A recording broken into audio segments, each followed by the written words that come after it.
All right, brother. Have a good one. You too. Thanks. Yes, sir. Thank you. You out.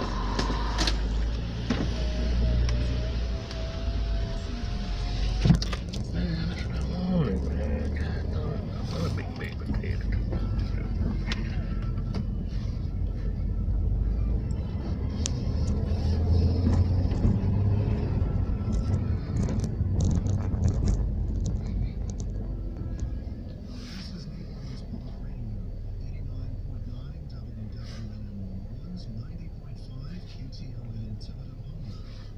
We invite you to visit our website, wwno.org, where you can learn about the program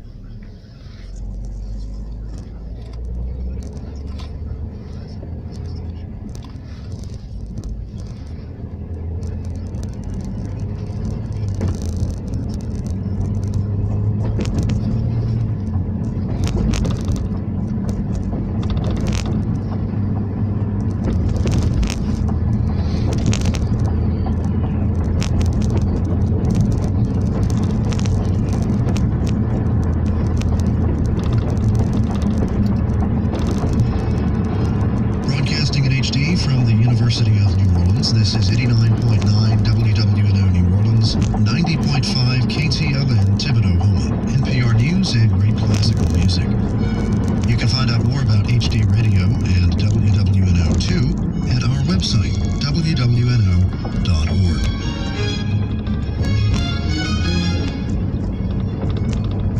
The full interview with Jan Egeland coming up. Also, the US has backed Britain's accusation that Russia was behind last week's nerve agent attack on one of its former agents here in the UK.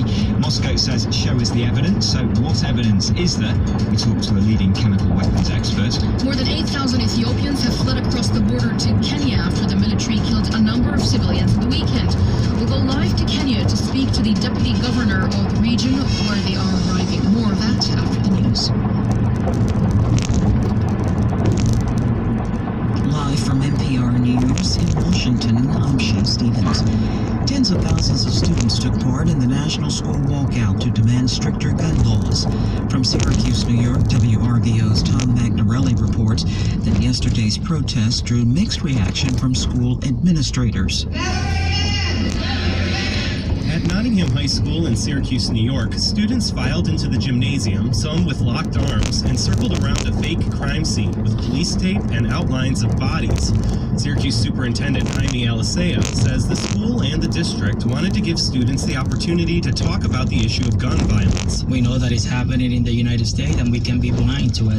We need to listen to our kids and we need to communicate with them. Other school districts in the region approved of students exercising their First Amendment rights, but did not support students walking out of schools. For NPR News, I'm Tom Magnarelli in Syracuse, New York. Meantime, the U.S. House has overwhelmingly approved a bill to increase federal funding for programs to help schools and local law enforcement prevent gun violence. The U.S. Senate has approved a bipartisan bill to reverse some of the banking restrictions imposed after the financial crisis in 2008. The measure eases some of the so-called stress tests to determine if a bank could withstand an economic downturn without affecting other financial institutions. Democratic Senator Elizabeth Warren and other critics of the bill say it could lead to further deregulation. The measure heads to the House, where Republicans say they want to add more provisions. President Trump stopped in St. Louis yesterday to promote the Republican tax cuts.